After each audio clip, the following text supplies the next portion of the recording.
বিশ্বমঞ্চে একা হচ্ছে নয়াদিল্লি। তার উপর বাংলাদেশ, নেপাল বা শ্রীলঙ্কার সরকার চীন ঘেঁষা। এই পরিস্থিতিতেই ভারতকে বাদ দিয়ে নতুন মঞ্চ চাইছে বেজিং।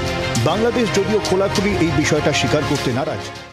বাংলাদেশকে একঘরে করতে গিয়ে এবার ভারত নিজেই একঘরে হয়ে গিয়েছে।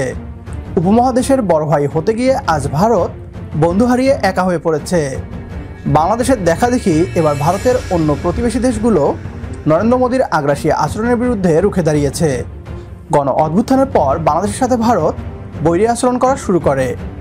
বাংলাদেশ ভারতকে সতর্ক করে দিয়েছিল, এমন আগ্রাসী মনোভাব বজায় রাখলে ভারত একদিন বন্ধু হারিয়ে একা হয়ে পড়বে।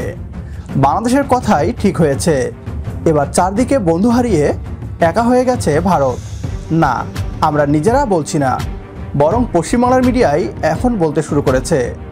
ভারতের বিরুদ্ধে নতুন বাংলাদেশ যেভাবে রুখে দাঁড়িয়েছে তা নেপাল ও ভুটানের মতো ছোট দেশগুলোকেও অনুপ্রাণিত করেছে। পাকিস্তান, নেপাল, শ্রীলঙ্কা ও মালদ্বীপের পর এবার বাংলাদেশকেও হারিয়ে এই উপমহাদেশে একা ভারত। নরেন্দ্র মোদীর একরোখা বিদেশ নীতির ফলেই ভারতের চারদিকে আজ দুশ্মন। এ নিয়ে কি বলছে পশ্চিমবাংলার মিডিয়া, আসুন তা দেখি। ভারত কি কূটনীতির খেলায় পিছিয়ে পড়ছে? বিশ্বমঞ্চে একা হচ্ছে নয়াদিল্লি।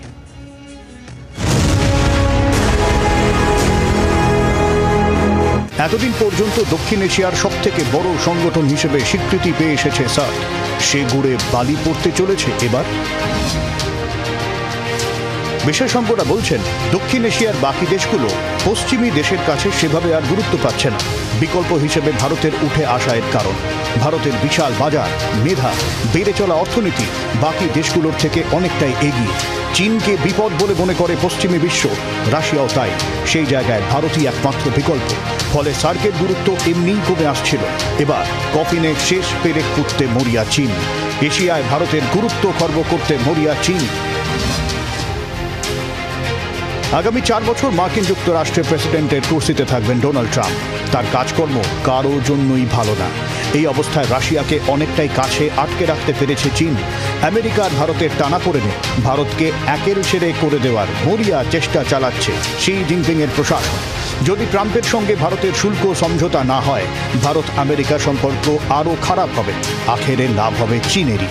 ফলে সার্বিকভাবে চাপে নয়াদিল্লি। তার উপর বাংলাদেশ, নেপাল বা শ্রীলঙ্কার সরকার চীন ঘেঁষা। এই পরিস্থিতিতেই ভারতকে বাদ দিয়ে নতুন মঞ্চ চাইছে বেজিং। বাংলাদেশ যদিও খোলাখুলি এই বিষয়টা স্বীকার করতে নারাজ, যদিও খবর চীন এই নিয়ে বেশ সিরিয়াস। কারণ আমেরিকার সঙ্গে বাণিজ্য ঝামেলার বিকল্প হিসেবে দক্ষিণ এশিয়ার দেশগুলিকে পাশে পেতে চায় বেজিং। ভারতকে দাও মারতেও এই মঞ্চ গুরুত্বপূর্ণ হতে পারে। এশিয়ায় আধিপত্য বিস্তারের জন্য চীন নতুন কোনো গোষ্ঠী গড়ে কিনা, সেদিকেই নজর আন্তর্জাতিক মহলে। ফলে ভারত কি করবে তা নিয়েও নয়াদিল্লির অন্দরে নানান জল্পনা। ব্যুরো রিপোর্ট, জি 24 ঘন্টা। গণ অভ্যুত্থানের পর থেকেই বাংলাদেশের বিরুদ্ধে ভারতীয় মিডিয়া প্রোপাগান্ডা করে চলেছে। তাদের দাবি, শেখ হাসিনার পতনের পর থেকেই নাকি বাংলাদেশের মানুষ ভারত এবং হিন্দু বিদ্বেষী হয়ে গিয়েছে। তাদের এই দাবি সম্পূর্ণ ভিত্তিহীন। মূলত ভারত এই উপমহাদেশে বড় ভাই সুলভ আচরণ করে, যা কারো পছন্দ নয়। এতদিন ভারতকে ভয় পেত নেপাল, ভুটান, শ্রীলঙ্কা কিংবা মালদ্বীপের মতো ছোট দেশগুলো। তারা প্রতিবাদের সাহস পেত না।